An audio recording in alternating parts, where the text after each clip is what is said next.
A man walked down the street shopping, but strangely vendors and passers-by gave odd looks. He turned to see armed police approaching slowly. Thugs with weapons appeared nearby. Shops quickly closed their doors. Gunshots rang out. In an instant, the man panicked. With nowhere to hide, he ran behind the police, but the rioters were too strong. Police couldn't protect him. With no choice, he ran desperately into an alley. After a short run, he saw a large crowd ahead. In the crowd, an American was pushed forward. He shouted desperately, "I'm American."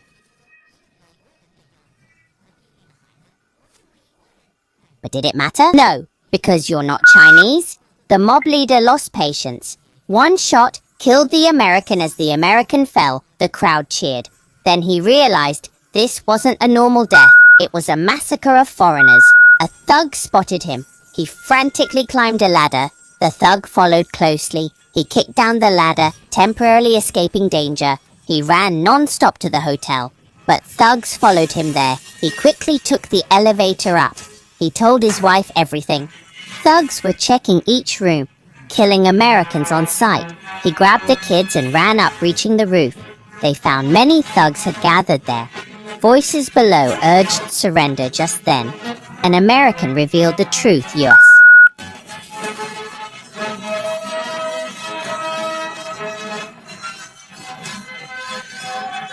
Took over their water projects and charged high water fees. They were forced to fight back. The man panicked more. His job was water management. As chaos erupted, a helicopter approached slowly. Expats hunted in a foreign land.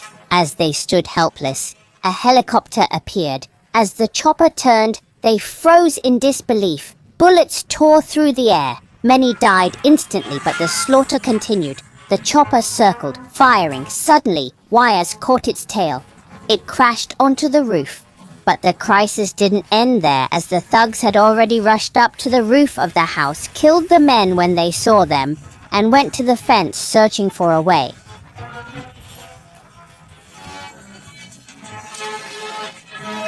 He realized the building opposite wasn't far, and an audacious idea struck him. He laughed. And although his wife was scared, there was no other option. He leapt to the opposite side successfully without incident. Seeing there wasn't much time, he picked up the little girl and tossed her away. Next was the older daughter, but she was scared and fervently resisted. In the moment of throwing her, she grabbed onto the man, nearly causing both to fall off. The man then took off his belt, tied the older daughter tightly, not giving her a chance to react, and threw her directly. After leaping across, the man discovered that the stairway door was locked. He had no choice but to take another risk. The family just climbed down the pole, and just as they breathed a sigh of relief, the man realized thugs had driven a tank downstairs. He immediately smashed the window and fled for his life. Then he found the motorcycle keys nearby, immediately got on the bike, and sped towards the embassy. But soon a large group of thugs appeared in front of him. His wife, terrified, urged him to turn around, but he would have surely been shot if he had done so. He continued to drive forward, keeping his head down to prevent being identified as a foreigner by the thugs. Although they were suspicious, they didn't think much about it, and soon he arrived at the embassy, which was eerily quiet except for a corpse at the door. The man desperately watched his wife being violated by the thugs. He struggled, but could do nothing. With a gunshot, the bearded uncle started shooting wildly. He was escaped by the leader. Then he took them to an unfinished building.